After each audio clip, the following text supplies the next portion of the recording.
বন্ধুরা, welcome back to my channel. তো তোমরা দেখতেই পাচ্ছ, আজকে আমি নিয়ে চলে এসেছি চন্দননগরের ঠাকুর বিসর্জন। মানে প্রসেশন বেরিয়েছে, কত সুন্দরভাবে বেরিয়েছে এবং কত সুন্দরভাবে পরিচালনা করছে সবাই। তো ওখানে যেহেতু গানের সাউন্ড ছিল, ওটাকে মিউট করে দিয়েছি আমি। মিউট করে দিয়ে শুধুমাত্র ভিডিওটা আমার ভয়েসের মাধ্যমে তুলে ধরলাম তোমাদের সামনে। তো ভিডিওটি যদি ভালো লেগে থাকে অবশ্যই লাইক, কমেন্ট, শেয়ার করবেন এবং আমার সঙ্গে থাকবেন, সাথে থাকবেন। কেমন লাগছে ভিডিওটা অবশ্যই কমেন্টের মাধ্যমে জানিয়ে দেবেন প্লিজ। তো লাইটিং, সত্যি করেই তাই, চন্দননগরের ঠাকুর বিখ্যাত। জগদ্ধাত্রী পুজোর নাম শুনেছি। অ্যাকচুয়ালি ভিডিওটা কিন্তু আমি করিনি, আমার এক দাদাভাই করেছে ভিডিওটা।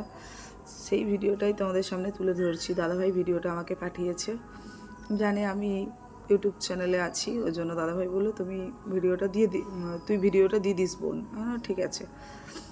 তো দেখো কত মানুষ আর লাইটিং, কি সত্যি চন্দননগরের লাইটিং মানে একদম বিখ্যাত। আমার তো দারুণ লাগছে, তোমাদের কেমন লাগছে অবশ্যই কমেন্ট করে জানিও। আমি তো দেখে একদম পুরো মানে মাথা ঘুরে যাচ্ছে। আমি কখনো দেখিনি বা কখনো যাওয়ার সুযোগ আমার হয়নি। তো দাদা গিয়েছিলো, দাদাকে বললাম তুই তাহলে একটু ভিডিও করে এনে আমাকে দিস। তো বললো ঠিক আছে। তো দাদা ভিডিওটা করে এনে দিয়েছে। তো ওই জন্য আমি ভাবলাম যে আমি একাই কেন দেখি, চলো আমার ইউটিউবে যত বন্ধুবান্ধব, দাদা দিদি, বয়স্ক যারা আছেন তাদের সঙ্গে একটু শেয়ার করে নিই। তো চলে এসেছি তোমাদের সঙ্গে ভিডিওটা শেয়ার করতে। কেমন লাগছে অবশ্যই তোমরা কমেন্টের মধ্যে জানিও। আর বন্ধুরা, তোমাদের একটা কথা বলি, আমার শরীর অসুস্থ, সবার সবসময় সময়ে দিন যায় না, ঠিক আছে বন্ধুরা। এতদিন ধরে কিন্তু প্রত্যেকের ভিডিও দেখেছি, প্রত্যেকের ভিডিও ওয়াচ করেছি। আজকে তোমরা আমাকে ভুলে গেলে বন্ধুরা, দিদিরা, ভাই বোনেরা। তো যখন মিতালি মানে সতেজ ছিল, তখন মিতালি কিন্তু প্রত্যেকের পরিবারে গেছে 3-4টে আইডি নিয়ে।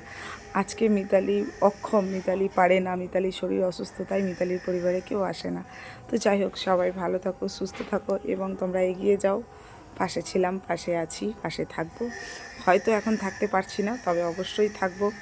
ভগবানকে ডাকি যেন আমাকে সেই শক্তি দেয় তোমাদের পাশে দাঁড়ানোর মতন। তো চন্দননগরের ভিডিও নিয়ে চলে এলাম। এখন তো নিজেও ভিডিও বানাতে পারি না ঠিকঠাক, তাই কি আর করবো, কিছু করার নেই। নিজের ভিডিও আর হয় না আমার দ্বারায়। তো শরীর যেহেতু অসুস্থ, কিছু করার নেই। তোমরা হয়তো জানো না, মানে শরীর এতটাই খারাপ যে নিজের একটা ভিডিও বানাবো সেই সময়টুকুও আমার নেই এবং মনের জোরও নেই, শরীরের জোরও নেই। তো চলো, সবাই ভালো থাকো, সুস্থ থাকো।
কে তোমার তুমি তা বুঝে না। ও আমি যে কে তোমার